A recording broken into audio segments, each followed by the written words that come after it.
नमस्कार, आप देख रहे हैं डीडी न्यूज। आपके साथ मैं हूं गौरव श्रीवास्तव। सुबह के 10 बज चुके हैं। न्यूज एट 10 लेकर हम हाजिर हैं। तो अगले 1 घंटे में तमाम बड़ी और महत्वपूर्ण खबरों से हम आपको रूबरू कराएंगे। बात गुजरात विधानसभा चुनाव को लेकर होगी। इसके अलावा एमसीडी चुनाव को लेकर किस तरह से जो तमाम पार्टियां हैं वो चुनाव प्रचार में लगी हुई हैं, उससे जुड़ी हुई बातें भी आपके सामने समक्ष आपके रखी जाएंगी। और इसके अलावा भी तमाम राष्ट्रीय और अंतर्राष्ट्रीय जो खबरें हैं, जो बड़ी खबरें हैं, जो महत्वपूर्ण खबरें हैं, उनसे भी हम अगले 1 घंटे में आपको रूबरू कराएंगे। तो चलिए शुरुआत करते हैं और सबसे पहले इस वक्त की हेडलाइंस पर नजर डालते हैं। गुजरात विधानसभा चुनाव के लिए प्रचार चरम पर है। पहले चरण के चुनाव प्रचार के लिए राजनीतिक दलों ने झोंकी पूरी ताकत। प्रधानमंत्री नरेंद्र मोदी आज पालिताना, अंजार, जामनगर और राजकोट में करेंगे चुनावी रैली। उपराष्ट्रपति जगदीप धनखड़ 2017, 2018 और 2019 के लिए उत्कृष्ट शिल्पकारों को शिल्प गुरु और राष्ट्रीय पुरस्कार करेंगे प्रदान। केंद्रीय वस्त्र मंत्री पीयूष गोयल करेंगे समारोह की अध्यक्षता। कोरोना महामारी के चलते 3 वर्ष बाद हो रहा है पुरस्कार समारोह का आयोजन।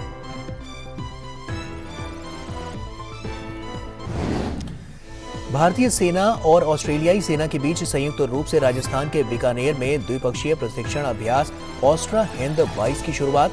28 नवंबर से 11 दिसंबर तक चलने वाले इस सैन्य अभ्यास में दोनों देशों के बीच आपसी समझ एवं पारस्परिकता को बढ़ावा देने पर होगा जोर।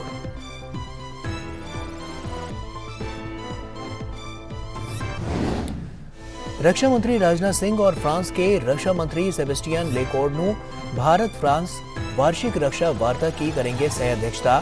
दोनों देशों के बीच संबंधों को और मजबूत करने के लिए आपसी रणनीतिक संबंधों पर होगा विचार। वहीं फ्रांस के रक्षा मंत्री के साथ विदेश मंत्री डॉक्टर एस जयशंकर भी करेंगे बैठक। चीन में कोविड-19 के कारण लगाए गए प्रतिबंधों के विरोध में शंघाई में प्रदर्शनकारियों और पुलिस में झड़प। कोविड के चलते लगाई गई पाबंदियों के खिलाफ कई शहरों में विरोध जारी। प्रदर्शनकारियों ने राष्ट्रपति शी जिनपिंग के इस्तीफे की भी मांग की।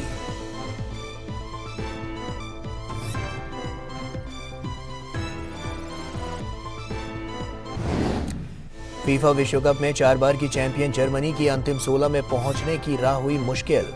स्पेन से खेला 1-1 से मैच रहा ड्रॉ। वहीं क्रोएशिया से हार, कनाडा हुई बाहर। जबकि आज 5 बार की चैंपियन ब्राजील स्विट्जरलैंड के सामने, तो देर रात पुर्तगाल और उरुग्वे होंगे आमने सामने। गोवा में चल रहे 53वें भारतीय अंतर्राष्ट्रीय फिल्म महोत्सव का आज शाम समापन समारोह। इस मौके पर सूचना और प्रसारण मंत्री अनुराग सिंह ठाकुर, गोवा के मुख्यमंत्री प्रमोद सावंत सहित फिल्म जगत की कई प्रसिद्ध हस्तियां होंगी उपस्थित।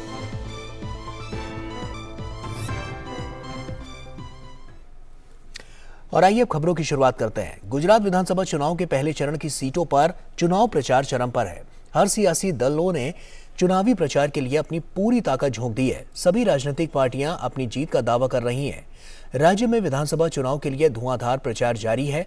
भाजपा के वरिष्ठ नेता और प्रधानमंत्री नरेंद्र मोदी आज पालिताना, अंजार, जामनगर और राजकोट में चुनावी जनसभा करेंगे।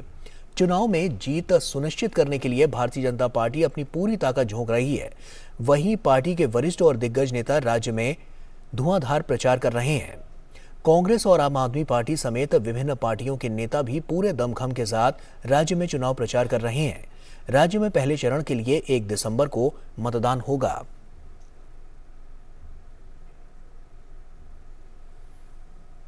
और वहीं गुजरात विधानसभा चुनाव के लिए भारतीय जनता पार्टी ने अपनी पूरी ताकत झोंक दी है। बीजेपी ने सत्ता में वापसी के लिए अपने सभी दिग्गजों को मैदान में उतार दिया है। भाजपा के वरिष्ठ नेता और केंद्रीय गृह मंत्री अमित शाह आज मेहसाणा, वडोदरा, अरवली और अहमदाबाद जिलों में 4 जगहों पर जनसभाएं करेंगे और उन्हें संबोधित भी करेंगे। गुजरात विधानसभा के पहले चरण की 89 सीटों के चुनाव के लिए सभी राजनीतिक दल जोर शोर से प्रचार कर रहे हैं।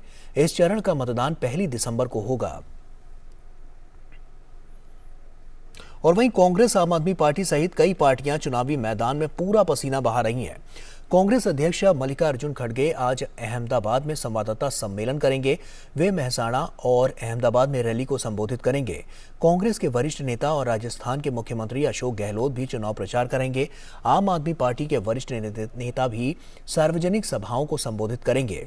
देश में पहली बार लोगों को अधिक संख्या में मतदान करने के लिए जागरूक करने के लिए जूनागढ़ जिले में स्वास्थ्य बूथ और पशु बूथ भी बनाए गए हैं। पिछले विधानसभा चुनाव में जूनागढ़ जिले में 63.15% मतदान हुआ था और इस बार प्रशासन 80% से अधिक मतदान सुनिश्चित करने का प्रयास कर रहा है।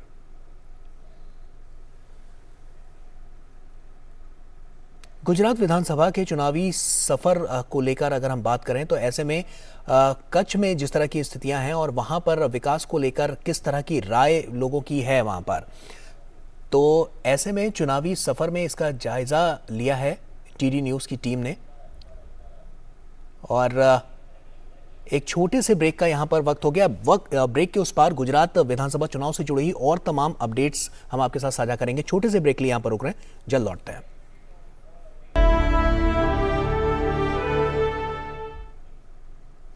तो ब्रेक के बाद एक बार फिर से आप सभी का स्वागत है।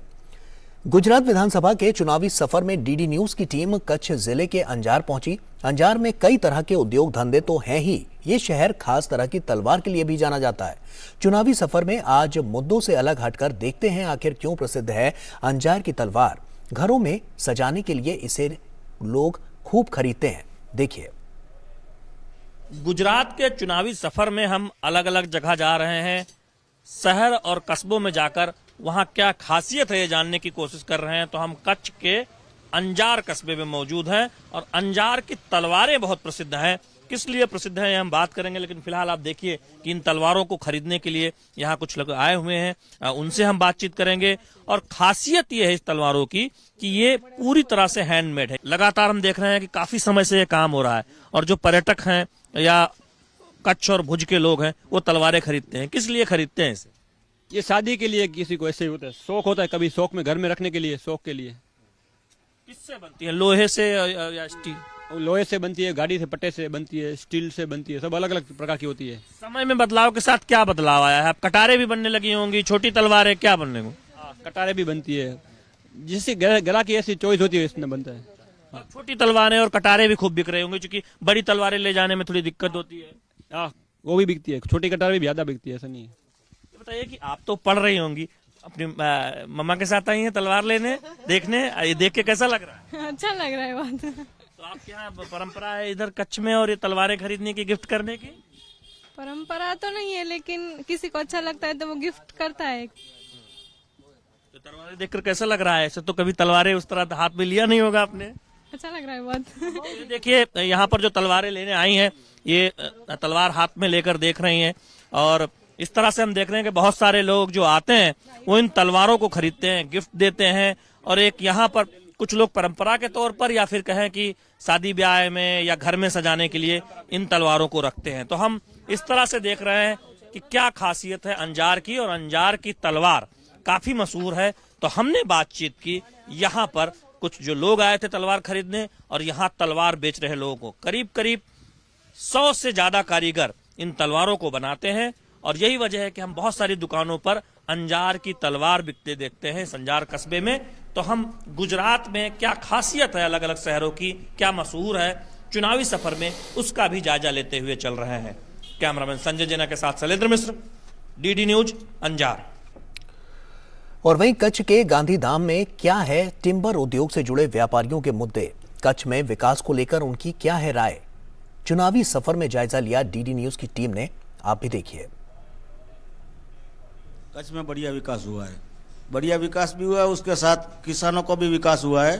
क्योंकि यहाँ नर्मदा, यहाँ जब भी बांध पहले नहीं था उस टाइम पानी नहीं मिल रहा था, अभी नर्मदा का बांध का पानी मिल रहा है। थोड़ा सा बदला है, ज़्यादा नहीं है, लेकिन अभी हमारे यहाँ क्या पानी पाताल में है, बहुत गहरे पानी है। इससे तो 800 फुट से पानी निकालना पड़ता है, इसीलिए खेती में बहुत प्रॉब्लम पड़ता है। और नर्मदा नहर का पानी हमारे रतलाल में आया नहीं है। 20 साल से मैंने बोर चालू किया है और मेरे को पाक धिराण लोन जब से सरकार दे रही है, जब ये भाजपा सरकार आई है ना, तो पाक धिराण लोन चालू हो गया। अभी 4-4 महीने हमको 2-2 हजार रुपये हफ्ता भी आ रहा है। बहुत प्रधानमंत्री नरेंद्र मोदी ने बहुत अच्छा किया है। क्या किया है बताइए ना। रोड़ा बनाए, कई को उन्नति बढ़ाई है अपने गुजरात में। और वहीं गुजरात में चुनाव प्रचार काफी तेज हो गया है। सभी पार्टियों ने अपनी पूरी ताकत झोंक दी और इस बारे में और जानकारी के लिए गुजरात से जुड़ रहे हैं हमारे संवाददाता शैलेंद्र मिश्रा। शैलेंद्र, हम लगातार इस बात को देख रहे हैं कि विधानसभा चुनाव को लेकर जिस तरह की तैयारियां नजर आ रही हैं, सभी पार्टियों ने एड़ी चोटी का जोर लगा दिया है।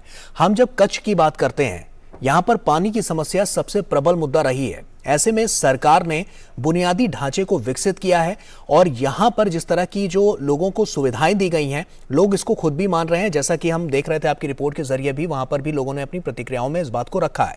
तो कहीं ना कहीं जो बुनियादी ढांचा है वो और ज्यादा विकसित यहां पर होता हुआ नजर आया है, एक बदलाव देखने को मिला है। ऐसे में माहौल की हम बात करें, जमीनी स्तर पर आप हैं, किस तरह का माहौल नजर आ रहा है? देखिए, कच्छ में जो बदलाव आया है वो अकल्पनीय है। भूकंप के बाद जिस तरह से यहाँ के लोगों ने मिलकर और सरकार के समर्थन से कच्छ को दोबारा खड़ा किया, और वो अपने आप में एक उदाहरण है कि कैसे चुनौतियों से पार पाया जा सकता है। और हम देख रहे हैं कि आज पर्यटन के लिहाज से भी जो कच्छ का रण है वो देश और दुनिया में मशहूर है। बड़ी संख्या में बाहर से लोग आते हैं और पानी की जो चुनौती है वो काफ़ी हद तक जो समस्या है वो हल की गई है। नर्मदा का पानी नर्मदा जिले से कई सौ किलोमीटर नहरें बिछाकर पाइप के जरिए कच्छ तक पहुंचाया गया है। कच्छ के एक बड़े हिस्से में पानी पहुंच भी गया है। अब लोग बात कर रहे हैं कि कहीं पर नहरों का मरम्मत की ज़रूरत है या जो इलाके बचे हैं वहां पर भी पानी पहुंच जाए सिंचाई का तो बेहतर होगा। और हम बदलाव ये देख रहे हैं कि जो यहाँ पर कम पानी वाली फसलें थी, बाजरा हो या मूंगफली हो, उसके साथ साथ अब हम अनार देख रहे हैं कि नई खेती किसान कर रहे हैं। खजूर का उत्पादन भी यहाँ पर हो रहा है ड्रिप इरिगेशन के जरिए। अमरूद का उत्पादन हो रहा है, जो खासतौर पर बाढ़ वाले इलाकों में अमरूद खूब लगाया जाता है। तो ये दरअसल दिखाता है कि किस तरह से कच्छ में एक बदलाव की कहानी लिखी गई है। दूसरी बात यह है कि सिर्फ खेती बाड़ी नहीं, आप कच्छ में देखें कि जब अंजार और गांधीधाम, जहां पर कांडला पोर्ट है, दीनदयाल पोर्ट के नाम से जाना जाता है, किस तरह से उस पूरे इलाके का विकास हुआ है, बड़ी बड़ी कंपनियां आई हैं। तो इसमें कहीं कोई दो मत नहीं है कि कच्छ ने एक विकास की एक जो तस्वीर खींची है पिछले 2 दशकों में, वो ऐतिहासिक है। अब यहाँ के मुद्दे क्या हैं उस पर हम देखते हैं कि किसान चाहते हैं कि नई नई मंडियाँ विकसित हो,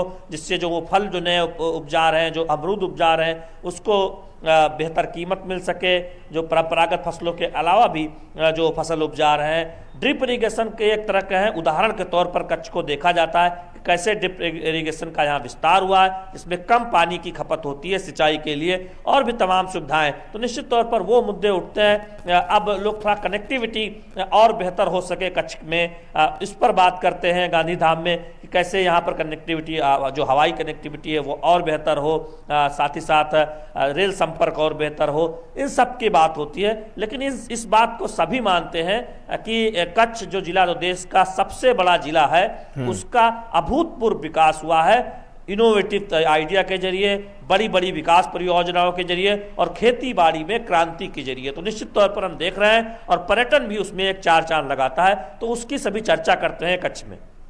विपक्ष की भूमिका यहाँ पर क्या नजर आ रही है? क्योंकि विपक्ष काफी महत्वपूर्ण अपनी जो बातें वो रख रहा है मंच से। जब हम उनकी जनसभा को देख रहे हैं और सुन रहे हैं तो उसमें तमाम बातें वो रख रहा है, तमाम मुद्दे वहां पर वो रख रहा है। ऐसे में 27 साल का एक बड़ा लंबा संघर्ष देखने को मिला है। वोट प्रतिशत की जब हम बात करते हैं तो हमने 2017 में वोट प्रतिशत कांग्रेस का देखा था, वो बढ़ता हुआ नजर आया था। लेकिन अब तस्वीर बदली हुई नजर आ रही है, क्योंकि जो विकास की बयार है वो और तेज होती हुई नजर आई है। तो ऐसे में कांग्रेस की जो स्थिति है वो क्या पहले से बेहतर होती है यहां पर नजर आ रही है, या जस की तस है? गौरव, मैं समझ गया आपकी बात। गौरव, मैं आपकी बात समझ गया। दरअसल हम देख रहे हैं कि परंपरागत प्रतिद्वंदी कांग्रेस रही है और एक मुकाबला रहा है, एक तरफ बीजेपी, एक तरफ कांग्रेस। 27 वर्षों से बीजेपी सत्ता में है। तो ऐसे में हम देखते हैं कि कांग्रेस 40% के आसपास मत पाती है, बीजेपी 50% के आसपास मत पाती है, और 8% से ज्यादा का अंतर देखने को मिला है पिछले चुनाव में।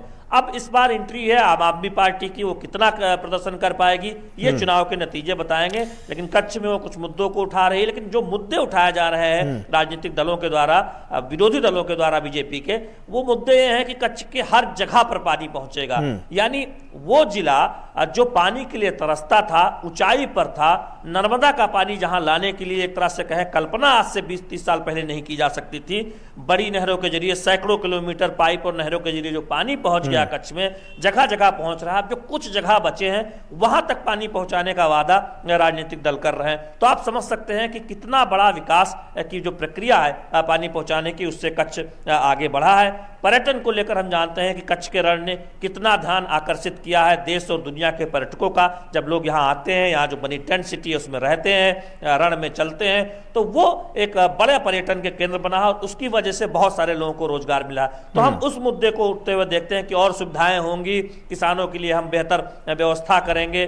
दूसरी बात यह है कि जो संबल वाली योजनाएं हैं, कल्याणकारी योजनाएं हैं, जिसमें हम देख रहे हैं कि इस कच्छ इलाके में नई खेती को लेकर जो प्रोत्साहन दिया जाता है, वो उसका फायदा एक बड़े स्तर पर किसानों को मिला है। चाहे वो अनाज रखने के लिए या फिर अनार रखने या अमरूद रखने के लिए छोटा सा गोदाम बनाने की बात हो, ड्रिप इरिगेशन के लिए सिंचाई की बात हो, या फिर पानी इकट्ठा करने के लिए एक जगह बनाने की बात हो, तालाब, एक बड़ी प्रोत्साहन राशि, बड़ा प्रोत्साहन सरकार की तरफ से मिला है।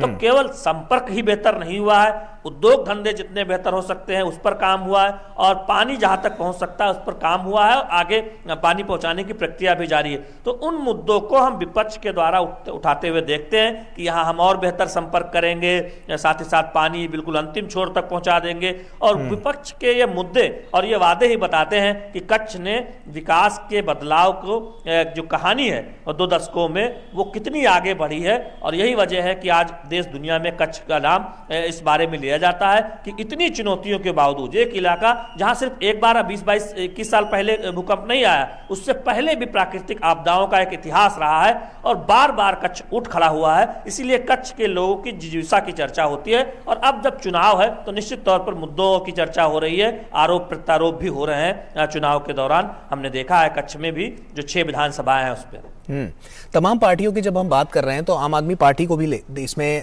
देखा जाना चाहिए, क्योंकि आम आदमी पार्टी जो अपना मॉडल लेकर यहाँ पर पेश कर रही है गुजरात में, वो साफ तौर पर उतना अगर कह सकते हैं तो कारगर नजर नहीं आ रहा है। क्योंकि हम 2017 के आंकड़ों को उठाकर देखें तो कम सीटों पर लड़ी थी, लेकिन उसमें भी उसको कोई उपलब्धि हासिल नहीं हुई थी, बहुत ही कम प्रतिशत वोट वो पा पाई थी। ऐसे में अब की बार क्या लग रहा है, क्या आम आदमी पार्टी जो नीतिगत मुद्दे हैं, जो रणनीति बनाकर अब की बार चुनावी मैदान में ताल ठोक रही है, क्या वो कारगर होते हुए नजर आएंगे, या अब की बार भी आम आदमी पार्टी की वही स्थिति होगी जो 2017 में देखने को मिली थी? देखिए, ये काम राजनीतिक समीक्षकों का है और जनता को तय करना है कि आम आदमी पार्टी की स्थिति क्या रहने वाली है। नहीं, आप ग्राउंड जीरो पर हैं तो ग्राउंड जीरो की स्थिति क्या कहती है? उसमें दिखाई देता है कि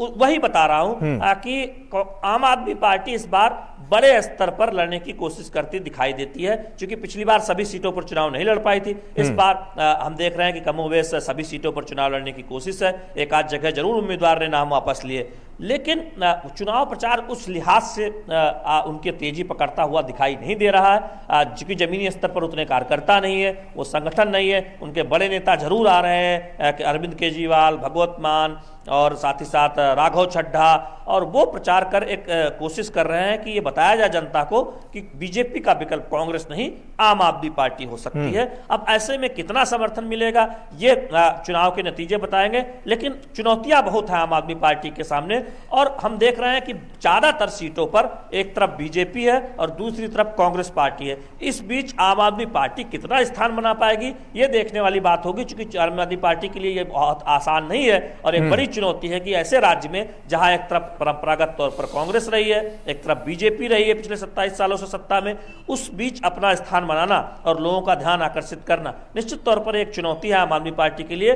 और हम पिछले 1-1.5 महीने के जो घटनाक्रम देख रहे हैं, दिल्ली में जिस तरह से आरोप पर आरोप लग रहे हैं, भ्रष्टाचार को मिटाने, भ्रष्टाचार को खत्म करने के नाम पर जो पार्टी सत्ता में आई, उस पार्टी पर तमाम घोटालों, तमाम एक तरह से जो उनके क्रियाकलाप उन पर सवाल उठ रहे हैं। हर रोज कोई नया आरोप लग रहा है। सत्येंद्र जैन जो जेल में है, उन पर जिस तरह से उनके सीसीटीवी वीडियो सामने आ रहे हैं लगातार, मसाज के वीडियो हो या फिर जो उनकी खातिरदारी हो रही है, उससे पहले हमने शराब घोटाले में मनीष नहीं, ये बड़ा मुद्दा बनता हुआ भी नजर आ रहा है और इसका कहीं ना कहीं जो हानि होगी वो कहीं ना कहीं आम आदमी पार्टी को यहाँ पर देखने को मिलेगी गुजरात विधानसभा में। पार्टी ठीक है शैलेंद्र, बहुत बहुत शुक्रिया तमाम जानकारियां हमसे साझा करने के लिए, क्योंकि ये चुनाव से जुड़ी हुई जो तमाम अपडेट हैं वो शैलेंद्र ग्राउंड जीरो से हमारे साथ साझा कर रहे थे। बहुत बहुत शुक्रिया शैलेंद्र आपका। और अब बात सोमनाथ विधानसभा क्षेत्र की कर लेते हैं। गिर सोमनाथ जिला 2013 में जूनागढ़ से अलग हुआ। गिर सोमनाथ में 4 विधानसभा सीटें हैं। पिछली बार 2017 में सौराष्ट्र में कांग्रेस का प्रदर्शन काफी अच्छा रहा और उसमें एक बड़ी भूमिका रही गिर सोमनाथ के 4 विधानसभा सीटों की, जहां कांग्रेस ने इन सभी सीटों पर जीत दर्ज की। लेकिन इस बार क्या है यहां का मिजाज, स्थानीय मुद्दे और चुनावी समीकरण, इसका जायजा लिया हमारे संवाददाता अभिषेक सिंह ने। गिर सोमनाथ भगवान शिव के द्वादश ज्योतिर्लिंग में से प्रथम ज्योतिर्लिंग सोमनाथ के नाम से भी जाना जाता है। इसे 14वीं शताब्दी में राव वेरावल जी द्वारा स्थापित किया गया था। ये देश के प्राचीनतम बंदरगाहों में से भी एक है। स्थानीय लोगों का मुख्य व्यवसाय मछली पकड़ना है और छोटे बड़े नाव तैयार करना है, या यूं कहें कि यहाँ पर नाव बनाने का एक बड़ा उद्योग है। यहाँ पकड़ी गई मछलियों को यूरोपीय देशों, खाड़ी देशों, दक्षिण पूर्व एशियाई देशों और जापान तक निर्यात किया जाता है। अरब सागर के किनारे बसे इस विधानसभा सीट की आबादी तकरीबन 2,62,000 है। यहाँ सबसे बड़ी आबादी कोली समुदाय की है और उसके बाद मछुआरों की और मुस्लिम समुदाय की। पिछले 2 बार से यहाँ पर कांग्रेस जीतती आई है, लेकिन इस बार मुकाबला कांटे का है भाजपा और कांग्रेस के बीच। स्थानीय निवासी केंद्र और राज्य सरकार की योजनाओं से तो खुश हैं, लेकिन अपने विधानसभा में छोटी बड़ी समस्याओं को लेकर समाधान न मिलने से उपेक्षा की बात करते हैं। एक तरफ वे प्रधानमंत्री नरेंद्र मोदी और मुख्यमंत्री भूपेंद्र पटेल द्वारा उनके लिए किए जा रहे कार्यों की सराहना करते हैं, तो वहीं दूसरी तरफ पिछली बार सोमनाथ से चुने गए प्रतिनिधि पर सिर्फ राजनीतिक रोटी सेकने का आरोप भी लगा रहे हैं, जिसके कारण उन्हें पूर्ण फायदा नहीं पहुंच पाता। सोमनाथ की हमारे यहाँ भाजपा आने के बाद पूरा सुरक्षित सोमनाथ है और हम यहाँ 50 साल से रह रहे हैं। भाजपा के आने के बाद भी हम सुरक्षित हैं यहाँ पे। अभी तो आपके विधायक कांग्रेस के हैं। कांग्रेस कुछ भी काम की नहीं है, जो है देश के लिए भाजपा ही सुरक्षित है। तो भाजपा आने से सोमनाथ को क्या फायदा होगा? आज मैं देख रहा हूँ 50 साल से, मैं भी हर सोमवार का सोमनाथ का दर्शन करके ही रहता हूँ। लेकिन आप पहले देखो सोमनाथ क्या था, आज क्या है। आज देश से नहीं पूरे वर्ल्ड से सोमनाथ दादा का दर्शन करने आ रहे हैं। वो हमारे सोमनाथ दादा की कृपा है, उसके कारण ही हम यहाँ भाजपा सरकार के हिसाब से सुरक्षित हैं। विधायक जी और उनके एक सपोर्टर यहाँ पे प्रचार करने निकले थे, तो उनके जो सपोर्टर है उनको पहचान देनी पड़ रही थी कि यहाँ पे ये जो है वो कांग्रेस के विधायक है। तो अगर 5 साल विधायक रहने के बाद भी उसकी पहचान देनी पड़े तो आप ही समझ जाओ कि कांग्रेस के विधायक ने यहाँ पे क्या क्या काम किया है। यहाँ की 50% लोग भी नहीं जानते कि ये हमारे विधायक है। तो 5 साल में कांग्रेस कहीं दिखी नहीं है सर। आंकड़ों पर नजर डालें तो 1962 से लेकर अब तक यहाँ पर 13 बार चुनाव हो चुका है, जिसमें 8 बार कांग्रेस जीती है और 2 बार भाजपा। लेकिन सबसे रोचक बात यह है कि इस सीट पर एक ही पार्टी की टिकट पर कभी भी दूसरी बार कोई उम्मीदवार नहीं जीत पाया है। इस बार कांग्रेस की ओर से वर्तमान विधायक मैदान में हैं और आम आदमी पार्टी भी यहां अपना भाग्य आजमा रही है, लेकिन जनता का मिजाज इस बार थोड़ा अलग दिखता है। भाजपा तो क्या विकास के नाम पे ही चुनाव लड़ रही है। आप देख ही रहे गुजरात मॉडल, पूरे देश में प्रख्यात है कि गुजरात का विकास कैसा है। इधर का ही विकास होने ही वाला है और वो भी हो ही रहा है, क्योंकि नगर पालिका भी हमारी है, ग्राम पंचायत भी हमारे, तालुका पंचायत भी हमारी है, जिला पंचायत हमारी है और विकास हो ही रहा है। भाजपा से मिला है सब कुछ। और यहाँ स्थानीय समस्या क्या है जो विधायक के रहने पे आप लोगों को होता है? क्या समस्या है जो कि समाधान नहीं हो? बस वो कांग्रेस लोग का कुछ समाधान नहीं हो रहा है, भाजपा का समाधान हो रहा है। सब भाजपा की सीट पाँच ही बार भाजपा की सीट जीतने वाली है। भगवान शिव के ज्योतिर्लिंग सोमनाथ की वजह से यहाँ पर हर वर्ष लाखों तीर्थयात्री आते हैं। जिसको लेकर प्रधानमंत्री नरेंद्र मोदी की अगुवाई में कई विकास परियोजनाओं की भी शुरुआत की गई। साथ ही साथ समुद्र तट के कई करोड़ों की परियोजनाओं पर भी कार्य जारी है। अब इस बार देखना दिलचस्प होगा कि सोमनाथ सीट पर विकास हावी होता है या फिर जातिगत राजनीति। जूनागढ़ से अलग होने के बाद गिर सोमनाथ 2013 में जिला बना। इसके अंदर 4 सीटें हैं। 2017 के चुनाव में इन चारों सीटों पर पाटीदार आंदोलन की वजह से यहां से कांग्रेस जीती, लेकिन इस बार का माहौल यहां का अलग है। अगर जातीय समीकरण की बात करें तो कोली समुदाय का यहां पर दबदबा है, उसके बाद मछुआरे और उसके बाद मुस्लिम समुदाय है। कांग्रेस की रणनीति फिर से जातीय समीकरण को साधने की है, जबकि बीजेपी यहां पर विकास के मॉडल को लेकर के चुनाव मैदान में है। कैमरामैन शुभम शर्मा के साथ अभिषेक सिंह, डीडी न्यूज, गिर सोमनाथ। और गुजरात के बाद अब बात दिल्ली की। दिल्ली नगर निगम चुनाव की तारीख जैसे जैसे करीब आ रही है, सियासी दलों ने अपना प्रचार अभियान और तेज कर दिया है। इसी कड़ी में भाजपा के राष्ट्रीय अध्यक्ष जेपी नड्डा दिल्ली में एक जनसंपर्क अभियान में शामिल हुए। वहीं भाजपा ने तिहाड़ जेल में सजा काट रहे सत्येंद्र जैन मामले में केजरीवाल पर सफेद झूठ बोलने का आरोप लगाया। आम आदमी पार्टी के नेताओं ने भी कई इलाकों में जनसंवाद किया और आरोप लगाया कि एमसीडी द्वारा पिछले 15 सालों में कोई कार्य नहीं किया गया। नगर निगम चुनाव के लिए सभी पार्टियों ने चुनाव अभियान तेज कर दिया है। सभी पार्टियां अपने अपने वादों से जनता को लुभाने की कोशिश कर रही हैं। भाजपा, आम आदमी पार्टी और कांग्रेस ने जनता के सामने कई चुनावी वादे किए हैं। भाजपा अध्यक्ष जेपी नड्डा ने दिल्ली नगर निगम चुनाव प्रचार के लिए पार्टी का मोर्चा संभाला। जेपी नड्डा बीजेपी के जनसंपर्क अभियान में शामिल हुए और आम आदमी पार्टी पर निशाना साधा। जेपी नड्डा ने कहा कि दिल्ली विकास से वंचित है। वहीं सत्येंद्र जैन की वीडियो पर तंज कसते हुए उन्होंने कहा कि तिहाड़ जेल मसाज पार्लर बन गया है। देश आगे बढ़ रहा है, लेकिन दिल्ली में जो विकास होना चाहिए वो विकास से वंचित रह रहा है।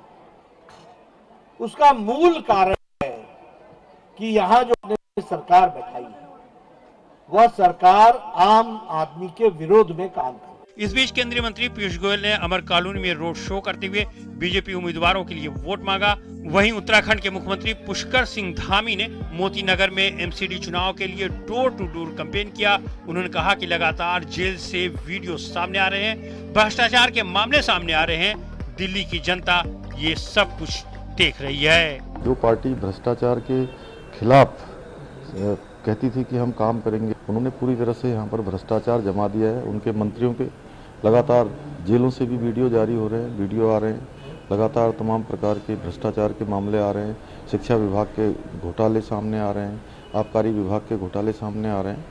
तो दिल्ली की जनता इन सब बातों को देख रही है, इसलिए एमसीडी में भाजपा की सरकार को बनाएगी। दिल्ली नगर निगम चुनाव के बीच भाजपा और कांग्रेस दिल्ली सरकार को घेरने में लगी हुई हैं। इस बीच रविवार को दिल्ली के तिहाड़ जेल में बंद केजरीवाल सरकार के मंत्री सत्येंद्र जैन का एक और सीसीटीवी वीडियो सामने आया, जिसमें सत्येंद्र जैन की सेल में जेल कर्मियों को साफ सफाई करते हुए देखा जा सकता है। वहीं सत्येंद्र जैन अपनी सेल में कुछ लोगों से बात करते हुए भी नजर आ रहे हैं। भाजपा नेता संबित पात्रा ने केजरीवाल सरकार पर जमकर हमला बोला है।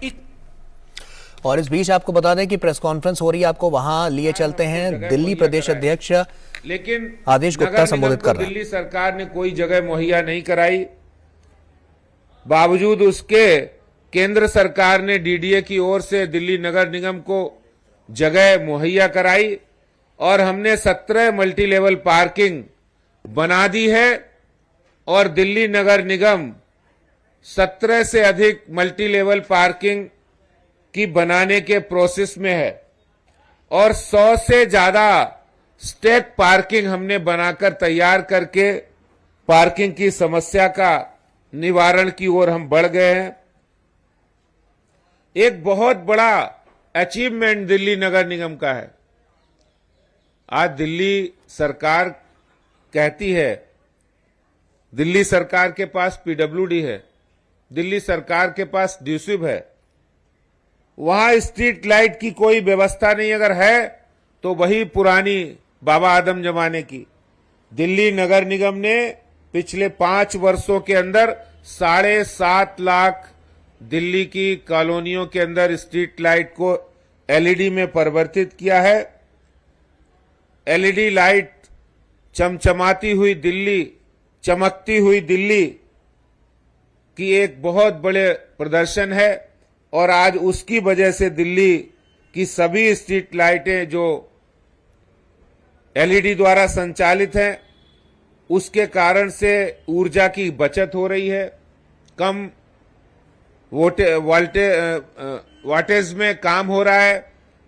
और इसके साथ दिल्ली नगर निगम ने अपने सभी भवन, चाहे वो जोन का हो, सिविक सेंटर हो या स्कूल हो या फिर हमारे हॉस्पिटल हो, मैटरनिटी सेंटर हो, हर जगह जो भी है 60% भवनों पर हमने सोलर एनर्जी, सोलर पैनल लगाकर सौर ऊर्जा का इस्तेमाल किया है और ऊर्जा को बचाने का काम किया है।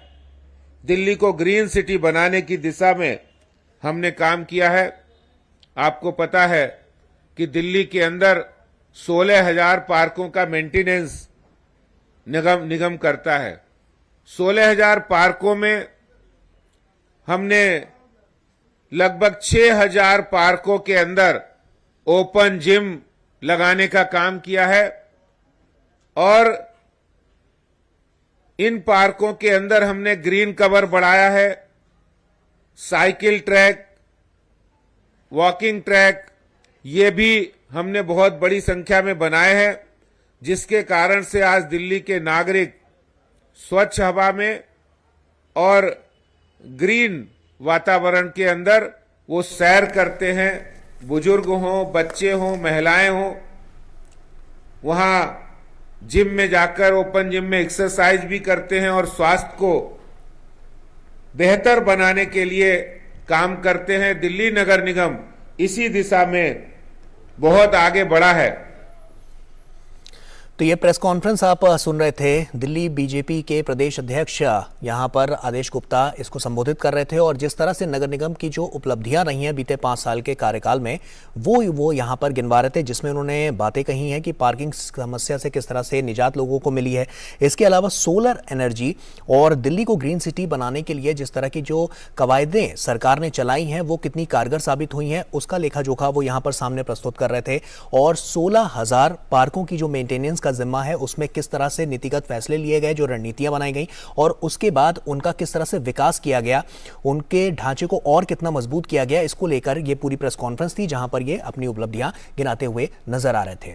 आगे बढ़ते हैं। केंद्रीय वस्त्र मंत्रालय आज वर्ष 2017, 2018 और 2019 के लिए उत्कृष्ट शिल्पकारों को शिल्प गुरु और राष्ट्रीय पुरस्कारों का आयोजन कर रहा है। उपराष्ट्रपति जगदीप धनखड़ पुरस्कार समारोह में मुख्य अतिथि के तौर पर शामिल होंगे। केंद्रीय वस्त्र, उपभोक्ता मामले, वाणिज्य और उद्योग मंत्री पीयूष गोयल समारोह की अध्यक्षता करेंगे।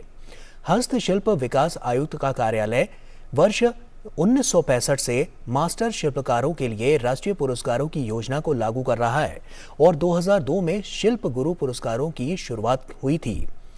ये पुरस्कार हर वर्ष हस्तशिल्प के प्रसिद्ध उस्ताद शिल्पकारों को प्रदान किए जाते हैं, जिनके काम और समर्पण ने न केवल देश की समृद्ध और विविध शिल्प विरासत के संरक्षण के लिए बल्कि समग्र रूप से हस्तशिल्प क्षेत्र के पुनरुत्थान के लिए भी योगदान दिया है।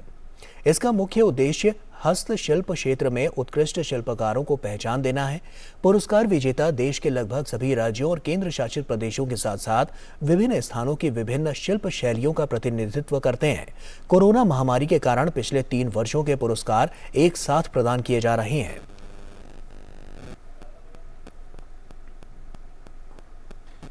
और वहीं गुजरात विधानसभा चुनाव प्रचार के बीच प्रधानमंत्री नरेंद्र मोदी ने भरूच के नेत्रंग में 2 बच्चों अवी और जय से मुलाकात की।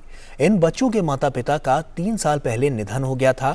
बाद में उनके दादा दादी और नाना नानी भी चल बसे। इन बेसहारा बच्चों के बारे में जब प्रधानमंत्री नरेंद्र मोदी को पिछले दिनों पता चला तो उन्होंने इनके लिए घर से लेकर शिक्षा तक की हर तरह की सहायता उपलब्ध कराई। प्रधानमंत्री ने रविवार को इन बच्चों से मिलकर उनका हालचाल जाना। देखिए ये बेहद खास रिपोर्ट।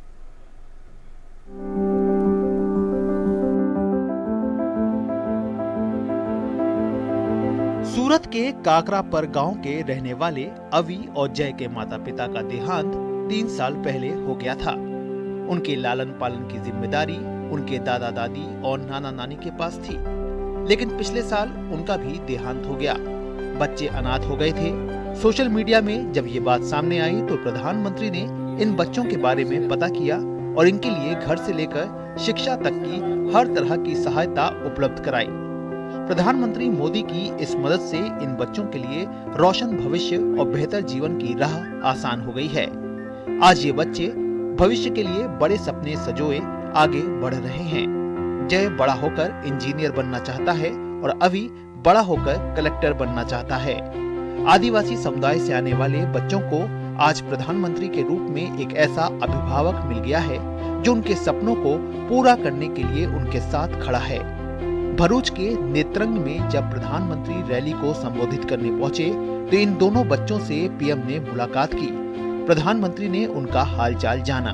मारा आदिवासी बे दीकराओ जेमने माँ बाप नथी दिल्ली में हूँ बैठो तो एमने खोट ना सालवा दीदी।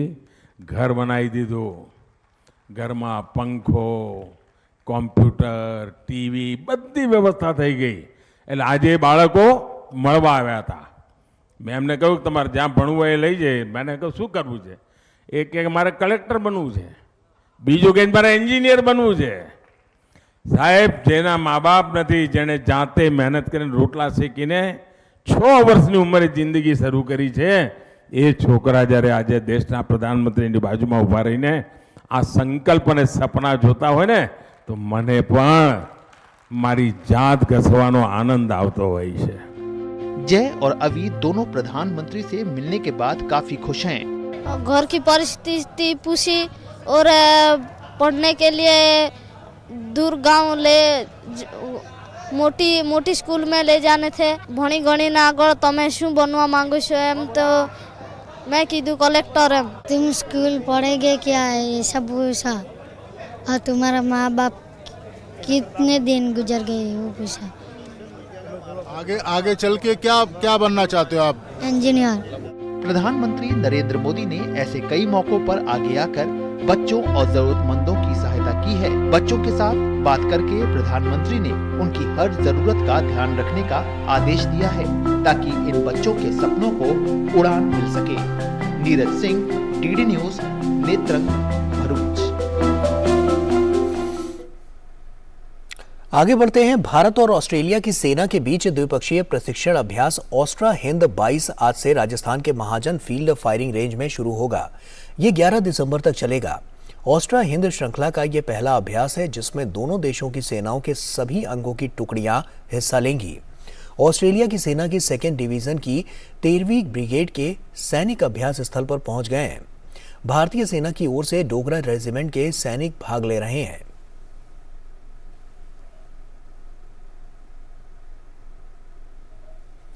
और वहीं रक्षा मंत्री राजनाथ सिंह अपने फ्रांसीसी समकक्ष सेबेस्टियन लेकॉर्नु के साथ आज भारत फ्रांस सालाना रक्षा वार्ता की सह अध्यक्षता करेंगे।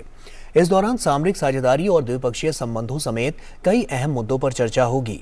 विदेश मंत्री डॉक्टर एस जयशंकर भी इस बैठक में शामिल होंगे। सेबेस्टियन लेकॉर्नु राष्ट्रीय समर स्मारक पर शहीदों को पुष्पांजलि अर्पित करेंगे और वहीं इससे पहले रविवार को फ्रांस के रक्षा मंत्री सेबेस्टियन लेकॉर्नु के नेतृत्व में उच्च स्तरीय प्रतिनिधिमंडल ने स्वदेशी विमान वाहक युद्धपोत आईएनएस विक्रांत का निरीक्षण किया। प्रतिनिधिमंडल ने विक्रांत में दक्षिण नौसेना कमांड के flag officer commanding in chief vice admiral MA Hampiholi के साथ भी मुलाकात की। बातचीत में आपसी हितों के क्षेत्र में सहयोग बढ़ाने और हिंद महासागर क्षेत्र में समुद्री चुनौतियों पर चर्चा हुई। फ्रांस के रक्षा मंत्री ने भारत की स्वदेशी क्षमताओं और आत्मनिर्भरता की सराहना की। भारत और फ्रांस के बीच घनिष्ठ और मैत्रीपूर्ण संबंध हैं। 53वां भारतीय अंतर्राष्ट्रीय फिल्म महोत्सव आज गोवा में संपन्न हो रहा है। समापन समारोह आज शाम पणजी के निकट डॉक्टर श्यामा प्रसाद मुखर्जी स्टेडियम में आयोजित किया जाएगा। केंद्रीय सूचना और प्रसारण मंत्री अनुराग सिंह ठाकुर, सूचना और प्रसारण राज्य मंत्री डॉक्टर एल मुरुगान और गोवा के मुख्यमंत्री प्रमोद सावंत इस अवसर पर उपस्थित रहेंगे। कई फिल्मी हस्तियां भी समारोह की शोभा बढ़ाएंगी। इनमें अक्षय कुमार, आशा पारेख, आयुष्मान खुराना, मानुषी छिल्लर, ईशा गुप्ता, राणा दुग्गबाती और आनंद राय शामिल हैं। तेलुगु फिल्म के सुपरस्टार चिरंजीवी को समापन समारोह में 2022 के इंडियन फिल्म पर्सनैलिटी अवार्ड से सम्मानित किया जाएगा। कर्जिस्तोफ जानूसी द्वारा निर्देशित पोलैंड की फिल्म परफेक्ट नंबर इस वर्ष इफ्फी के समापन समारोह में दिखाई जाएगी। समापन समारोह में सर्वश्रेष्ठ फिल्म, सर्वश्रेष्ठ निर्देशक, सर्वश्रेष्ठ अभिनेता और अभिनेत्री तथा स्पेशल जूरी अवार्ड समेत कई पुरस्कार दिए जाएंगे। और अब बात ट्रेड फेयर को लेकर कर लेते हैं। 41वां भारत अंतर्राष्ट्रीय व्यापार मेला रविवार को भारी भीड़ के साथ संपन्न हो गया। मेले में सर्वश्रेष्ठ पंडालों के लिए राज्यों के पंडालों में केरल को स्वर्ण, मंत्रालय और विभागों में इनकम टैक्स और विदेशी पंडालों में अफगानिस्तान को स्वर्ण पदक से सम्मानित किया गया। मेले में मिले अच्छे रुझानों से प्रदर्शक भी काफी उत्साहित नजर आए। देखिए। ITPO द्वारा दिल्ली के प्रगति मैदान में आयोजित 41वां भारत अंतर्राष्ट्रीय व्यापार मेला रविवार को भारी भीड़ के साथ संपन्न हो गया। मेले में सर्वश्रेष्ठ पंडालों के लिए आखिरी दिन पुरस्कार प्रदान किए गए। इसमें राज्यों के पंडालों में केरल को स्वर्ण, बिहार को रजत और मध्य प्रदेश को कांस्य पदक मिला, जबकि ओडिशा को विशेष प्रशंसा पत्र प्रदान किया गया। मंत्रालयों और विभागों में इनकम टैक्स को जहां स्वर्ण पदक मिला, तो वहीं केयर बोर्ड को रजत और रेल मंत्रालय को कांस्य पदक प्रदान किया गया। इसमें विशेष प्रशंसा पत्र आयुष मंत्रालय को दिया गया। विदेशी पंडालों में अफगानिस्तान को स्वर्ण, थाईलैंड को रजत और तुर्की को कांस्य पदक प्रदान किया गया। सार्वजनिक संचार और आउटरीच के लिए स्वास्थ्य एवं परिवार कल्याण मंत्रालय को विशेष रूप से सम्मानित किया गया। Pragati Maidan had become a mini India, and in the last 14 days we saw something very unique experiences, and let me narrate a few of them. We didn't realize that in the last 14 days almost 1 million people have visited the trade fair. मेले में इस बार की theme vocal for local, local to global रखी गई थी। देश विदेश के करीब 2500 से ज्यादा प्रदर्शकों ने यहां अपने उत्पादों को प्रदर्शित किया। इस अंतर्राष्ट्रीय व्यापार मेले में प्रदर्शकों के अच्छे व्यापारिक संबंध भी बने। बहुत अच्छा रिस्पांस रहा। ऐसा प्लेटफॉर्म आज तक मैं पूरे वर्ल्ड में जाता हूं, लेकिन ऐसा प्लेटफॉर्म, एग्जीबिशन, इतने विजिटर्स, इतने कंज्यूमर्स नजर नहीं आए, जो कि 14 नवंबर का इंतजार करते हैं इस मेले के लिए। और हमारे प्रोडक्ट्स आपको बहुत अच्छे हैं, हेल्दी प्रोडक्ट्स हैं, हेल्दी कॉन्शियस पीपल्स को हम अवेयरनेस भी पूरी करते हैं। मेले के आखिरी दिन लोगों ने जमकर खरीदारी की। मेले में मिले अच्छे रुझान से प्रदर्शक काफी उत्साहित दिखाई दिए। रिस्पांस बहुत जबरदस्त रहा है यहाँ पे, मतलब लगभग today is the 14th day और 14 दिन का रिस्पांस बहुत ही जबरदस्त रहा है हमें। और काफ़ी हमने लगभग नाना करते हुए भी on an average every day we have covered more than 500 customers यहाँ पे, और इन टोटल अगर मैं कैलकुलेट करूँ तो मोर देन 10,000 प्लस कस्टमर्स को हमने सोल्ड आउट किए हैं यहाँ पे। मेले का आखिरी दिन रविवार को होने की वजह से दर्शकों की भारी भीड़ रही। आखिरी दिन करीब 1 लाख दर्शकों की भीड़ मेला देखने पहुंची। पहले बिजनेस वाले में भी आए थे, आज भी, आज तो बहुत भीड़ है और अलग से ही पूरा अपना स्टॉल्स वगैरह बन गए हैं। जो नए नए हॉल बने हैं इनमें तो अच्छा लगता है आकर, काफ़ी अच्छा एक नई टेक्नोलॉजी के हिसाब से नए हॉल बनाए गए हैं, लिफ्ट वगैरह लगा के बहुत अच्छा लगा और बहुत अच्छी शॉपिंग करी यहाँ पर। मेले में इस बार खादी के पंडाल में देश की सबसे बड़ी जैकेट भी लोगों को लुभाती रही और लोगों ने यहाँ आकर जमकर सेल्फियां ली।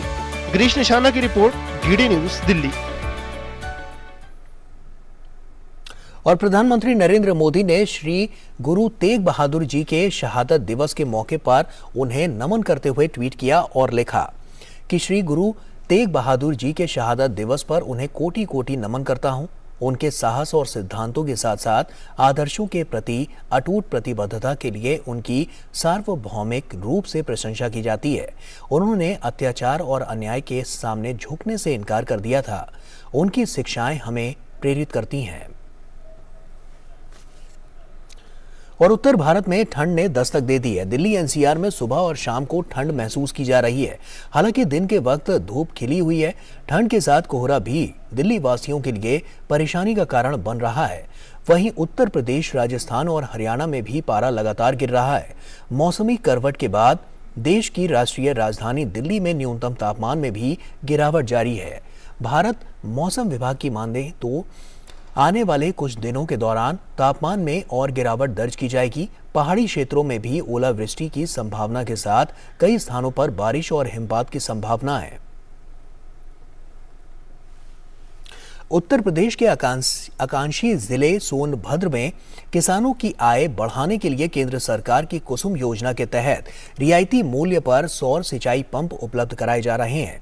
किसानों को ये सुविधा मिल जाने के बाद से अब उनकी बिजली की आपूर्ति और डीजल पर निर्भरता खत्म हो रही है। साथ ही वो फसल की जरूरत के मुताबिक सिंचाई करने में सक्षम भी हो रहे हैं। इससे किसानों की फसल की लागत घट रही है, तो वहीं दूसरी ओर उनकी आय में भी वृद्धि हो रही है। कैसे, देखिए इस रिपोर्ट में।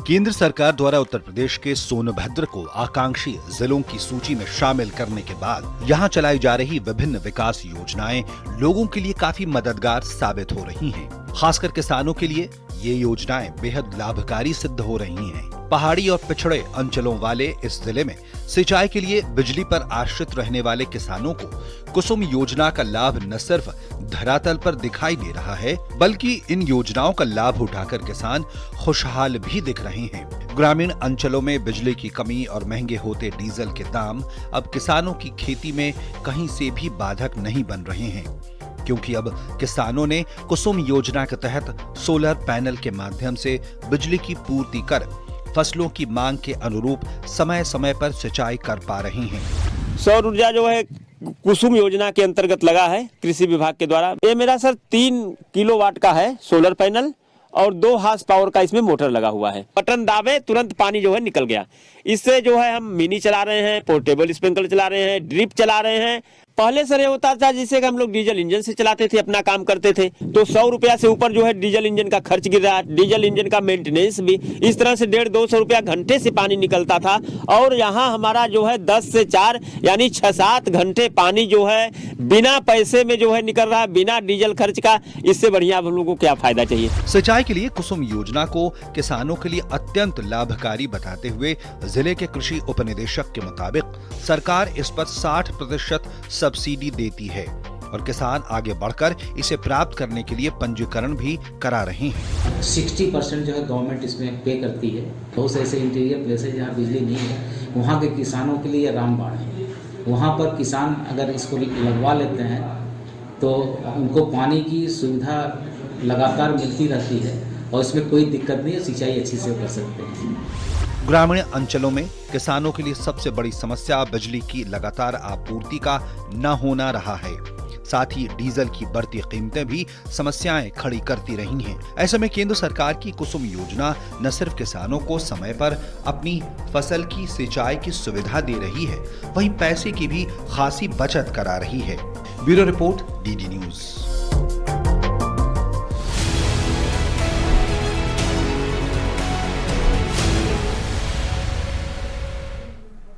और आइए अब बात अंतर्राष्ट्रीय खबरों की कर लेते हैं। चीन में सख्त कोविड प्रतिबंधों के खिलाफ जारी विरोध प्रदर्शनों के बीच कोरोना के बढ़ते आंकड़ों ने चौथे दिन भी नया रिकॉर्ड बनाया।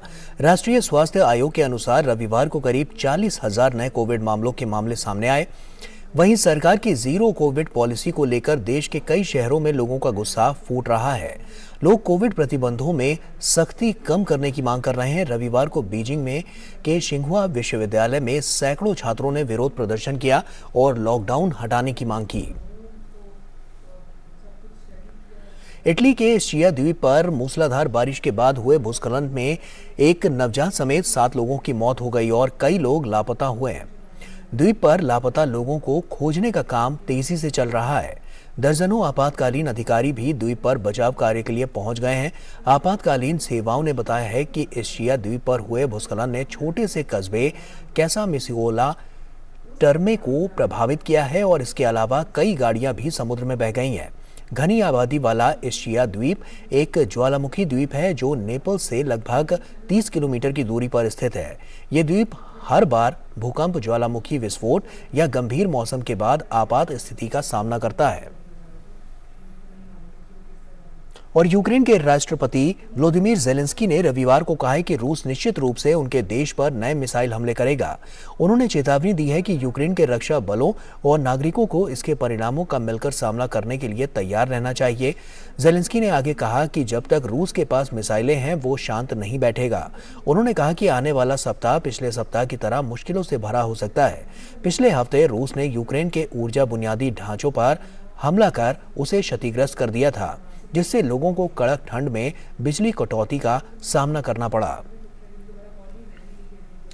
और कजाकिस्तान के राष्ट्रपति कासिम जोमार्ट टोकायेव आज मॉस्को में रूस के राष्ट्रपति व्लादिमीर पुतिन से मुलाकात करेंगे। इस दौरान दोनों नेता द्विपक्षीय मुद्दों पर चर्चा करेंगे। राष्ट्रपति टोकायेव रविवार देर शाम को मॉस्को पहुंचे। कजाकिस्तान के राष्ट्रपति पद का चुनाव जीतने के बाद ये उनकी पहली आधिकारिक विदेश यात्रा है।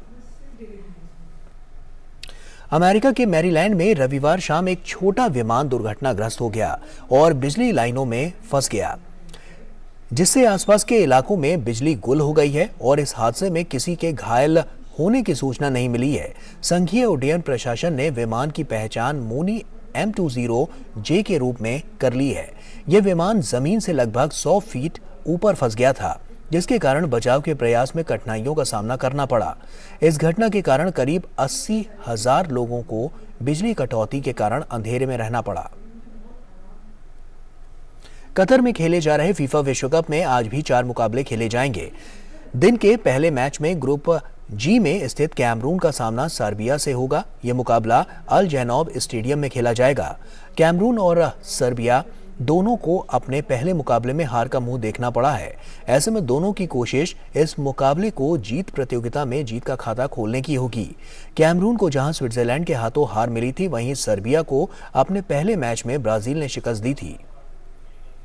और वहीं ग्रुप जी में ही आज रात 5 बार की विश्व चैंपियन ब्राजील अपना दूसरा मुकाबला खेलने उतरेगी। टीम का सामना स्विट्जरलैंड से होगा। ब्राजील ने पहले मैच में सर्बिया को 2-0 से हराकर खुद को एक अच्छी शुरुआत दी है। ब्राजील की कोशिश आज के मुकाबले में जीत दर्ज कर अंतिम 16 में जगह बनाने की रहेगी। वहीं ब्राजील इस मैच में नेमार के बगैर होगी, जो सर्बिया के खिलाफ चोट के चलते ग्रुप दौर के बाकी मैच से फिलहाल हट गए हैं। उधर ग्रुप एच में आज घाना का सामना दक्षिण कोरिया से होगा। यह मुकाबला कतर के एजुकेशन सिटी स्टेडियम में खेला जाएगा। घाना ने पहले मैच में पुर्तगाल के सामने कड़ी चुनौती पेश की थी। हालांकि टीम को पुर्तगाल के हाथों 3-2 से हार मिली थी, लेकिन टीम दक्षिण कोरिया के खिलाफ इस हार से उबर कर आज जीत दर्ज करना चाहेगी। वहीं दक्षिण कोरिया के भी हौसले बुलंद हैं। टीम ने अपने पहले मैच में 2 बार की चैंपियन उरुग्वे को गोल रहित ड्रॉ पर रोका था। वहीं आज देर रात पुर्तगाल अपने दूसरे मुकाबले में उरुग्वे के खिलाफ उतरेगी। पुर्तगाल की कोशिश इस मुकाबले को जीत अंतिम 16 का टिकट कटाने की होगी। दोनों टीमों के बीच ये मैच लुसेल स्टेडियम में खेला जाएगा। वैसे पुर्तगाल और उरुग्वे के बीच अब तक केवल 3 मैच खेले गए हैं, जिसमें दोनों टीमों ने एक बार जीत हासिल की है। वहीं एक मैच ड्रॉ रहा है। इस मुकाबले में वैसे एक बार फिर से नजर क्रिस्टियानो रोनाल्डो पर होगी। रोनाल्डो ने घाना के खिलाफ पिछले मुकाबले में गोल करने में सफलता हासिल की थी। और वहीं फीफा विश्व कप में ग्रुप ई में रविवार देर रात जर्मनी और स्पेन के बीच खेला गया मुकाबला 1-1 से ड्रॉ रहा। दोनों टीम ने 1 गोल स्कोर किया। वहीं स्पेन के लिए 62वें मिनट में एल्वारो मोर्टा ने गोल दागा। वहीं जर्मनी के लिए 83वें मिनट में निकलस फुलक्रूज ने स्कोर किया। इस ड्रॉ मैच के बाद स्पेन ग्रुप ई में शीर्ष पर बना हुआ है, जबकि जर्मनी 1 पॉइंट के साथ आखिरी नंबर पर है। इसी के साथ जापान 3 अंक के साथ दूसरे और कोस्टा रिका 3 अंक के साथ तीसरे नंबर पर है। स्पेन के खिलाफ ड्रॉ की वजह से जर्मनी की आगे जाने की मुश्किलें और बढ़ गई हैं। जर्मनी के पास 1 ही पॉइंट है। उसे आगे जाने के लिए कोस्टा रिका के खिलाफ अपना अगला मैच किसी भी हाल में जीतना होगा। साथ ही जर्मनी चाहेगा कि स्पेन अपने अगले मैच में जापान को हराए। और इसी के साथ न्यूज़ एट 10 में फिलहाल अभी के लिए इतना ही। हमारी पूरी टीम को दीजिए इजाजत। आप बने रहिए डीडी न्यूज़ के साथ। नमस्कार।